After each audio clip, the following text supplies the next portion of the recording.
Hi everyone, Sheehan here. That's what she said. Happy to come to you today, Friday, February 8th, 2020, wearing this super awesome t-shirt that my cousin Stacy designed for me. It says, "That's what she said" on the front, and it has an awesome mermaid on the back. And it says Sheehan. Thank you, Stacy. I absolutely love this shirt. It is the best thing ever. The last time I was volunteering at Beacon Animal Shelter, this was months ago, the director, Ryan, turned to me and said, "Are you wearing a you-themed shirt?" And I was actually very happy to say, "Yes, I am." And he said, "Wow, I think I'm gonna have to do that for myself." And I suggest everyone do that for themselves because it really feels good to wear it. It gives me a lot of confidence. So thank you, Stacy, for your love, support, and solidarity, because she sent them to all of my family members across the country. So I am happy to come to you today with an update on myself. As you can see, I am feeling and doing better than I have in the past year since having my double mastectomy on January 4th, 2019 for stage 3 breast cancer, which they found in both of my breasts. And during that procedure, I also had all of the lymph nodes removed from my right side. One thing I am very familiar with now that I began going to breast cancer support groups is that every woman's journey is different. And I'm just sharing mine with you. So I don't want you to feel like yours should look any certain way, no matter what stage or type of cancer or even dis-ease that you may be going through. No two people feel or experience it the same way, and how you are experiencing it is perfectly good for you. I used to get upset when the physicians that I worked with in cardiology would say to our male patients, "You're being too sensitive." And the reason I would get upset with them is because I know that sensitivity is a gift. And just because someone is in tune and can feel doesn't mean that there's anything wrong with that. And it has been used as a derogatory term, particularly in our society, where sensitive is a bad thing. And I, to this day, feel that sensitivity is actually a gift and a curse when you are going through different painful circumstances. That being said, keeping in mind that this too shall pass, is the best advice that I could give myself through those experiences. If you hear the squeaking, that is my dog Ziggy, and he is just as happy as I am right now that we are having really warm, exceptional weather in New Jersey. So both of us have more energy than normal. I'm gonna get the squeaky toy from him. BRB. Ziggy. Hate to do it. I took his ninja, but I'll give it back to him as soon as we're done. Where was I? Oh, that's right. Back to celebrating life and honoring where we are in the moment, no matter where we're at in our journey, and not feeling guilty or bad or shame because we have pain or experience things in a different way than other people do. I saw my oncologist this Thursday. My father drove me up, and he also reiterated this. Dr. Mehta said to me, I have been through such an extensive journey in the past year, and I can't compare myself to other women in the support group. I told him that I felt like I was 40 and frail compared to some of the women in the group who are more than 20 years older than me and going out on dates and doing things that I just can't quite conceive doing at this time. Hey, Zig. Zig, say hi to everyone. Come here. Come on. This is Ziggy, my emotional support puppy. I rescued him from Beacon, and it began as a foster, and now I was a foster failure, so he's my forever pup. Anyway, getting back to my visit with Dr. Mehta, he told me not to compare myself to the other women, which is something that I know, and I'm just happy to share with you.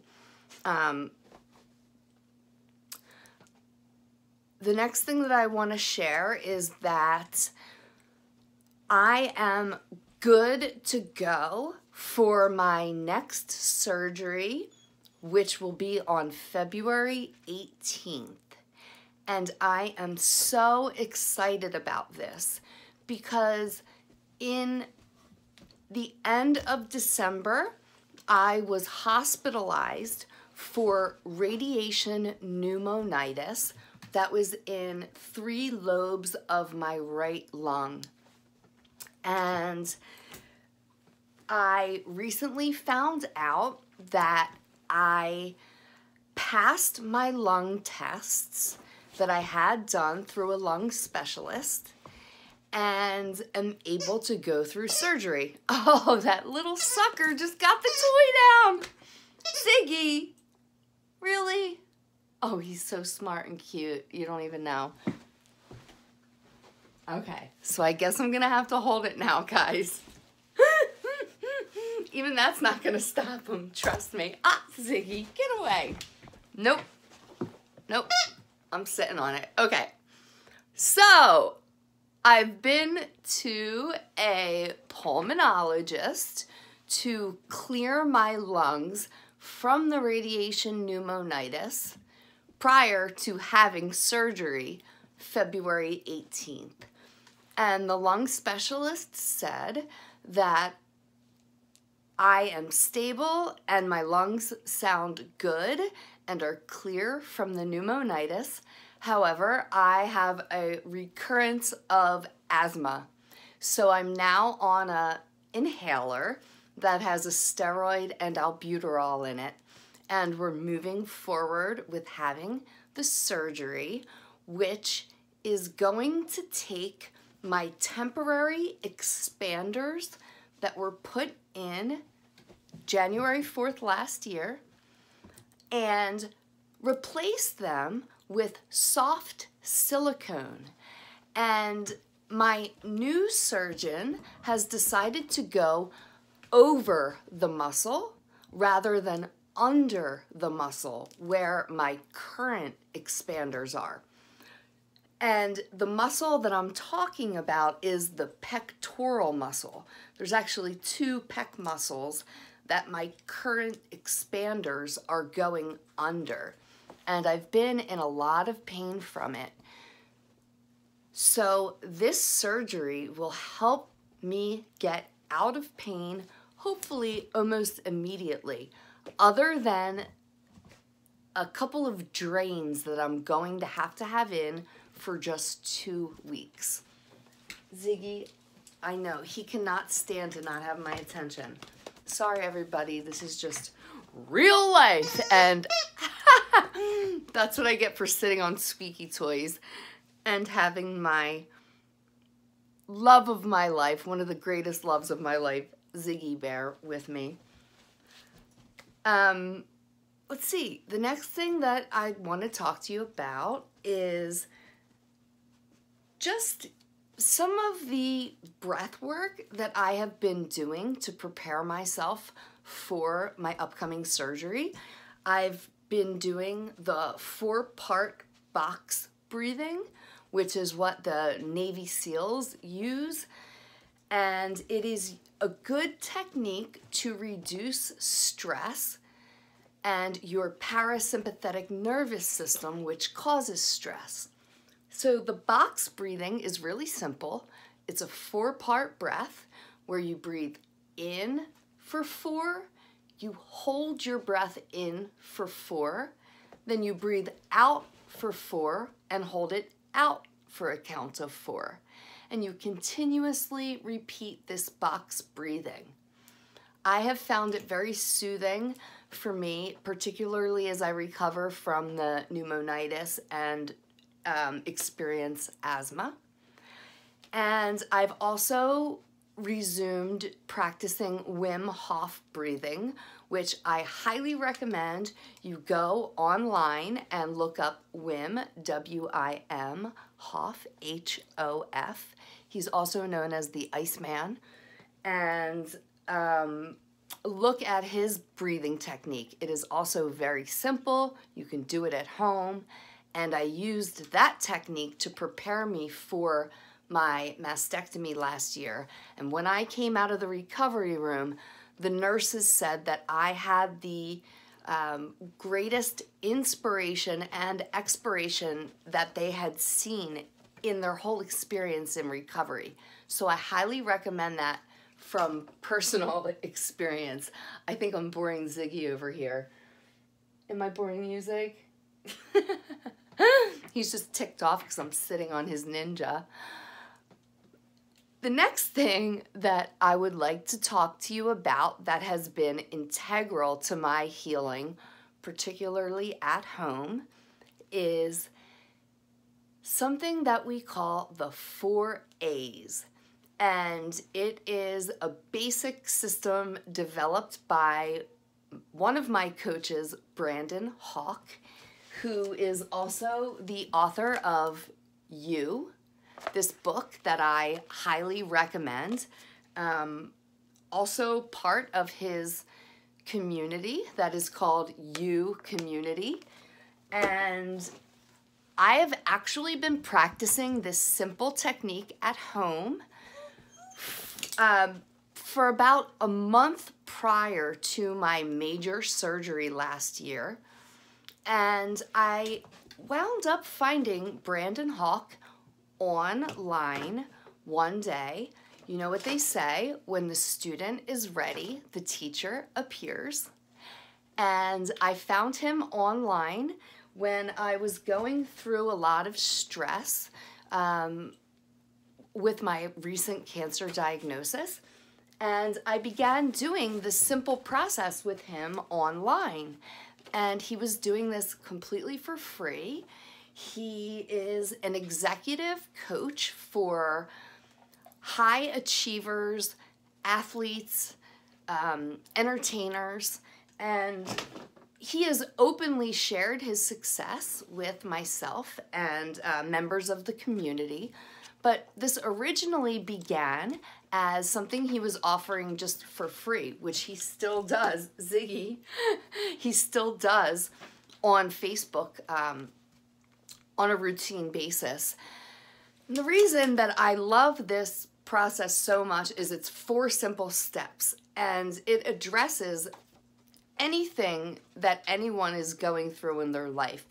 So the first step, it's the 4 A's. The first step is awareness, being aware of what you are feeling and where you are feeling it. The second A is acceptance. So you are accepting whatever you have just become aware of. Often as human beings, we live in a state of denial or unconsciousness. We're just unconscious of our own behaviors or patterning that may have come from our direct family or even deeper ancestry. So becoming aware and accepting it, creating the space to accept it, are the first two A's. The third A is to amplify the feeling. And this is the step that I ran from the most and hesitated experiencing the most, because in my experience, when I amplify things that I'm trying to suppress, it can be quite painful. And I experienced pain during amplification of my emotions in all different regions of my body. And I also have experienced the consequence of not acknowledging them and moving them. When you suppress your emotions, your energy in motion, dis-ease state occurs. First, it began in my lower GI system as endometriosis, then chronic bowel, inflammatory bowel. Then it moved up into my breast tissue, and I believe it manifested all of my heartbreak and things that I experienced in healthcare and also in my own life, and yet suppressed, manifest as breast cancer. And I know this may be hard for a lot of people to wrap their brain around, but I really believe, as I said on my very first video last year, that everything is happening for me, not to me, that I am not a victim of circumstance. And I choose to participate in processes that make me aware of my own tendencies. I'm not judging them as good or bad. I am just acknowledging them and accepting them for what is. Once you practice the amplification process, the next and final step, the fourth A, is inspired action. And this starts firing off quickly as you go through the 4 A's on a daily basis. I would be more than happy to go through this with anybody, and I will do it live with you one day. I feel that it's very important that I talk about it now because my inspired action is what led me to create this YouTube channel. And I also want to let everyone know that the inspired action doesn't have to be as grand as creating a YouTube channel. It can be as simple as make my bed today, take a shower. When you're in the state of inspired action, you want to ask yourself, what do I feel? What do I want to feel? What do I want? And what am I willing to do it, to get it? Sorry. What am I willing to do to get it? And, oh, squeaky toy, ninja. Oh, here comes Zig. That may sound like a lot now, but it's actually quite simple. And I am all about processes that you can do at home and that you don't need anyone else other than, that's right, you to do it. There is no magic gatekeeper. Fighting the ninja toy away from Ziggy right now. There is no special conduit to get there. You can do this practice at home. Just the same as yoga and meditation, which if you've been watching my videos, those are 2 integral parts of my new post-BC breast cancer life. And luckily, some of these healthy tools were already a part of my life pre-cancer, because I know I would not have as easy of a time with the self-inquiry and self-awareness had I not gone through yoga teacher training at Grace and Glory, and subsequently different yoga trainings with Baron Baptiste and Kayleen Callahan at Golden Buddha in Ocean City. I just wouldn't have gone through those processes and even learned as much about body-mind connection, where it's deeper than just the physical. I know that as a clinician in cardiac cath, as well as a breast cancer patient. And I just want to leave you, lastly, with the lessons that I have been learning from the passing of Kobe Bryant,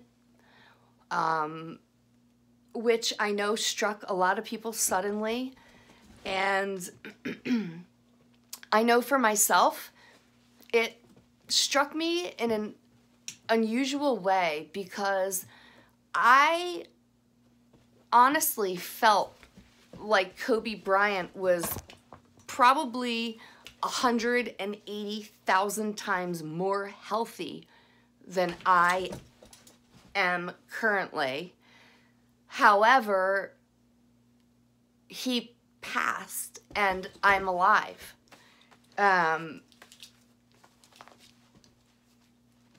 I'm not going to take another day for granted. I just feel so blessed to be able to be here with you today. And even on my bad days since his transition, I have been finding the beauty and blessings behind every moment, as well as the purpose, which is something that I think we could all use a reminder of. We only get one life, and it's about us. Life is too short to surround ourselves with assholes, as one of my great mentors told me in interventional cardiology, and it's blunt, but it's true. Whether it be family, work, friends, obviously we can't control everybody that's in our life, but we can control ourselves, how we respond, and if we choose to allow others to have our energy or our energy, as well as what we put our energy towards. I have decided to have fun and put makeup on and get my nails did. Whatever sparks joy that is within my capacity of achieving at the moment. That is how I want to live every day. And I just love the way Kobe lived his life all out towards whatever he was applying himself. He went all out and was completely excellent, whether it was being a basketball player, a husband, a father, a coach. He went all out. And like all humans, he made his mistakes, but we all make mistakes, and I believe that God forgives us all, and it's important that we forgive ourselves and those around us or in our lives who have taught us lessons on a daily basis. That does not mean we forget what they did or let them cross any boundaries which may even include taking them out of your phone or blocking them from social media. Whatever your boundaries are, they're okay to have, because the more you use your energy towards you, the greater exponential results you will have in all areas of your life. I can promise you that. And I am here with you. Yes, living my best life, and just so happy to be here with you today. I love you. I honor you. I respect you. I cherish you. I want to hear from you, and I look forward to talking to you after my next surgery.